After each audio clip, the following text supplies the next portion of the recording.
So we're over at PFI right now, and we got these guys. And what is this again? It's a 91 Honda Activan. It is straight out of Japan. It is so cool. Definitely have never seen one of these before. You can get shotgun. Oh yeah? Sick. It's right-hand drive. See if it starts up as good as it did that first time. Sometimes it doesn't want to go. How long have you had it? Since like the beginning of the year. I've only put put 7,000 kilometers on it. But yeah, everything's in metric. Yeah, and everything in here is like written in Japanese. Except the lock. Yeah, like on the door. It says lock. Yeah, the lock is in English. But like anything under here is all Japanese. Yeah. Motors in the back, rear wheel drive. I think it's like technically mid motor. Yeah. But it's like an NSX. Like a little NSX. Pretty much the same thing. Goes to 120 kilometers an hour. Yeah, we haven't gotten it up that high. that's like maybe 60, like no, right around. 60 is like 100. It's like, yeah. And then like we've topped it out at 115, going downhill with like a wind at your back. So like maybe 70 or 80. Like 75-ish is about what it's got. But it's mostly style. Brent loves this thing, huh? I love it. You see how the windows roll down, the whole thing? Oh, dude. That's so sick.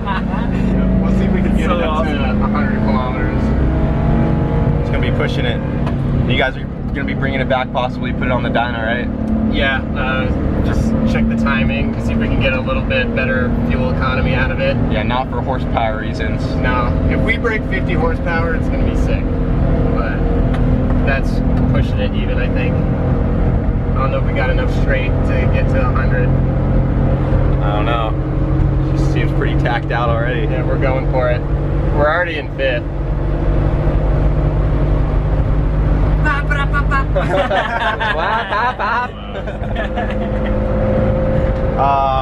There ain't gonna be enough room. Like maybe 95. Definitely made to drive around like small cities. Filmed in Mexico. Yep, filmed in Mexico. Maybe we can go down one of these streets. It's okay. That was way? barely the speed limit, so we're good. Oh yeah, we're not. Yeah, don't We're go not there. getting- That's dirt. We're not getting tickets anywhere.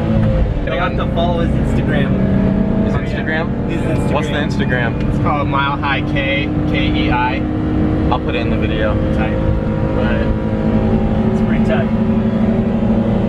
we're not getting it. I just need a nitrous bottle. And now I need to go get gas.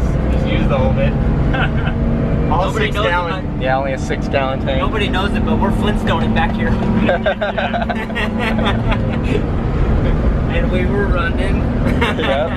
We're running a supercharger with some pedals. That's a great idea. Put a turbo on some pedals and we'll just fucking just boost get it to spool. Yeah.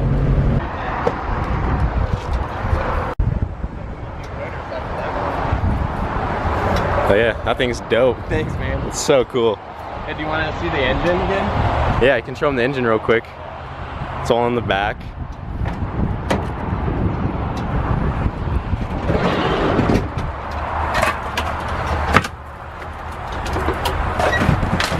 Got the 3-cylinder rear wheel drive.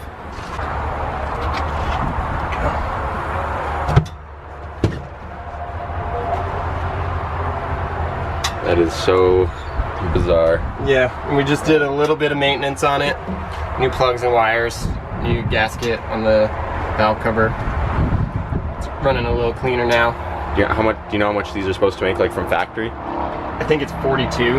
42 horsepower Yeah. at the crank. That's just what I'm going off of on Wikipedia. Like, yeah, Wikipedia. That's Yeah. probably to the crank. Yeah, Probably so- makes like 30 to the wheels. yeah, I have no idea what it makes to the wheels. Guess so- we'll find out when you put it on the dyno. Yeah, so gonna get it on the dyno and adjust the timing. See if we can get the miles per gallon up. Make it a little more efficient since it's running at altitude. Definitely not. Said it weighs like 1,800 pounds too, right? Yeah. Yeah. Maybe 2,000 with us in it, but It's so light. yeah, it's so light.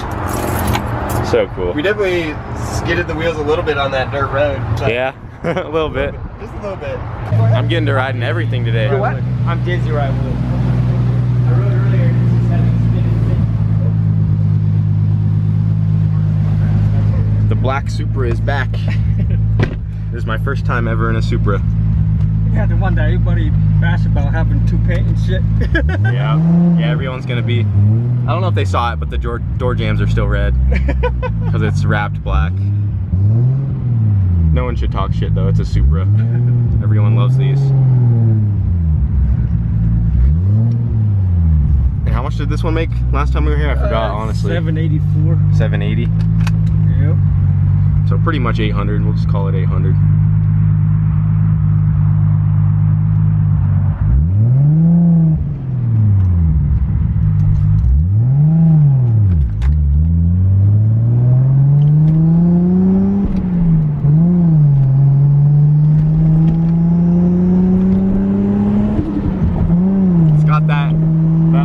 Supra blow-off valve. I love that blow-off valve.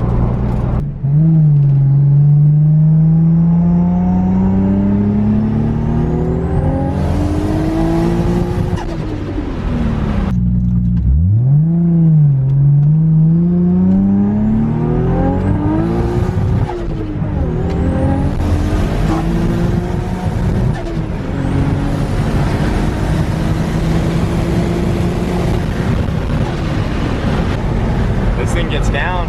Yeah, it does. It's fun. Alright guys, so he's letting me drive the Supra. Unfortunately, we're probably not going to be able to film any pulls because he's going to be watching the laptop because we are data logging it right now. But this is my first time ever in a Supra and I'm really liking it so far. This thing is dope. So, just to let you guys know, I got to drive a Supra today. There goes the Supra. Dude, I straight up made. Dude, that thing's sick. It is. Yeah, no. But so that first year. What?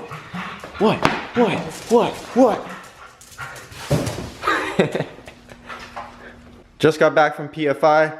That little van that they imported from Japan, I already forgot the name of it. That thing was super cool to see and really awesome that I got to drive a nearly 800 wheel horsepower Supra. First time I've ever been in a Supra, so that was awesome. But while I was over there, I got some more parts. So this right here is the block for my wagon, the blue wagon. And I finally got the crank ready to pick up. So I just need to go get it Monday because the machine shop is closed today. And then also on Monday, I need to take the block and the head and get it resurfaced because last time I took the old head gasket off this thing originally, I just used like sandpaper to take it off and I really didn't do anything at all. So that probably should be resurfaced. So I'm gonna get that done. And then I also got my bearings for it right here. So these are the main bearings for my wagon. And then these are the rod bearings as well. And then right here, don't worry about this, we can talk about that later. But this right here is a clutch for a H22. Brent had this extra disc right here, and I already had the pressure plate. This is my old competition stage 5 pressure plate. So he had a brand new disc that I got from him. So this will be going in the minivan once that is together. And then also I got this old intercooler that he had as well. It's kind of bent up, but it doesn't leak. So that's all that matters right now. And I'm probably gonna be putting this on the MR2 so I can turbo the stock motor. But I'll get more into that when I actually start finding more parts for the MR2. I'm just getting everything on its way right now to turbo the MR2. Also got the head gasket for the D series for my wagon. So pretty much have everything I need right now except for the crank and the machine work to get my wagon back together finally. And this is for the blue wagon. So they've both been sitting for a while and hopefully I can get this thing back together within the next couple weeks. That would be awesome, and finally have one of the Wagos up and running again. And I also did finally get my fuel pressure regulator for the MR2, the not as ghetto one. So need to put that on as well. And then also earlier today, can show you guys. Come on, Luce. Got the gas tank mounted, or the fuel cell mounted on the MR2. Hey, come here. So this is all mounted down. Got bolts running through it. I got this other tab welded right there, and this thing is super solid. I'm really happy with it. I was still thinking it might have been a little flimsy, but it is solid, not going nowhere. Still need to fix the return line on that fuel cell. I have a -6 weld-in bung on the way, so once I get that, I will re-weld it in the back of the fuel cell so my hood can shut again, and then the MR2 will be ready for boost once I get all the parts I need. So now that I have the intercooler, I already have the turbo and manifold. I just got to put the wastegate still in the manifold, and I have a blow-off valve. I have an HKS right here that I'll be using for the MR2, and then have a wastegate on the way. And then once I get all that, I'll just need injectors, and I'm sure I'm missing something else, but that's pretty much it. And then just run intercooler piping and get everything else all fabbed up, and then get the turbo kit on the MR2. So that should be happening pretty soon as well. Anyways, that's gonna be it for tonight, guys. Definitely gonna have a lot of work to do next week once I get all the parts for my wagon, and I can hopefully put that thing back together. Got to turbo the MR2 soon, and a whole bunch of other things going on. So maybe we'll find a use for this bottle as well. We'll see, but that's gonna be it for tonight, guys. Thanks for watching.